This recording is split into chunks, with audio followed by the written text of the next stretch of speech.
Darwin. Il est possible de modifier rapidement l'aspect de votre page web sans pour autant insérer des règles CSS sur toutes les balises présentes dans cette page. Pour cela, vous allez tout simplement vous rendre en bas dans les propriétés CSS et cliquer ici sur propriétés de la page. Une fenêtre s'ouvre alors et dans celle-ci, vous allez pouvoir modifier donc ici à l'aide de la catégorie aspect CSS différentes propriétés très simplement et celles-ci s'appliqueront sur l'intégralité de votre page sauf sur ces éléments où vous avez déjà inséré des règles CSS. Donc par exemple ici je souhaite modifier la couleur de mon texte sur toute ma page. Je clique donc sur la flèche et je choisis dans ce menu-ci donc la couleur à utiliser. Par exemple, je vais le faire ici en bleu comme ceci. Je clique donc sur la couleur. Automatiquement, le code couleur s'insère ici dans cette zone de texte. Vous allez pouvoir de la même manière insérer donc une couleur d'arrière-plan. Vous pouvez également insérer donc des marges, donc soit à gauche, droite, en haut ou en bas. Vous pouvez également choisir ici donc quelle police utiliser. Donc en cliquant ici sur la flèche, vous allez pouvoir choisir la police. Si vous souhaitez mettre vos textes en gras ou en italique et également modifier leur taille.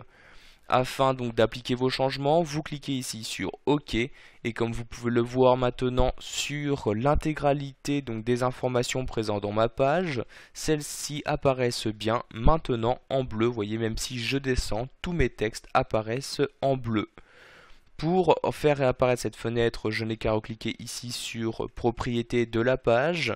Vous allez pouvoir de la même manière personnaliser tous les liens hypertextes présents dans votre page. Vous cliquez pour cela sur la catégorie liens donc en CSS. Vous allez par exemple pouvoir leur appliquer une police spéciale, une taille, modifier leur couleur lorsque vous survolez ces liens, etc.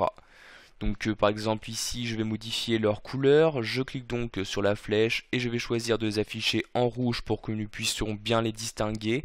Vous ne souhaitez pas les souligner, je clique donc sur la flèche ici et je vais choisir ici jamais souligner. Je clique ensuite sur OK pour valider mes changements. Si je descends ici dans ma page, comme vous pouvez le voir ici se trouvent 3 liens hypertextes et je peux donc de cette manière les distinguer très rapidement. Pour finir, nous allons voir qu'il est possible d'appliquer ce même genre d'informations sur les titres que vous avez insérés. Donc par exemple ici, il s'agit d'un titre. Si je souhaite donc modifier très simplement tous mes titres, donc je clique à nouveau sur propriété de la page et je vais cliquer cette fois-ci sur la catégorie titres comme ceci. Et encore une fois, je vais pouvoir ici choisir la police, les mettre en gras ou en italique, leur taille ou la couleur que je souhaite leur appliquer. Par exemple, ici je vais modifier la taille en cliquant sur la flèche et je vais les mettre à 18 pixels. Et je vais changer leur couleur en cliquant ici sur la flèche pour par exemple les mettre avec ce vert là. Je clique ensuite sur OK. Donc ici vous pouvez voir donc que les modifications n'ont pas été apportées. En effet, donc j'ai déjà choisi d'appliquer une modification sur mon texte, donc en choisissant par exemple de le mettre en bleu. Par conséquent, donc le logiciel a choisi ici de n'appliquer que la première propriété que je lui ai appliquée. Voilà, vous savez maintenant comment changer rapidement l'aspect de votre page, donc que ce soit sur tous vos textes, vos liens ou les titres présents dans votre page.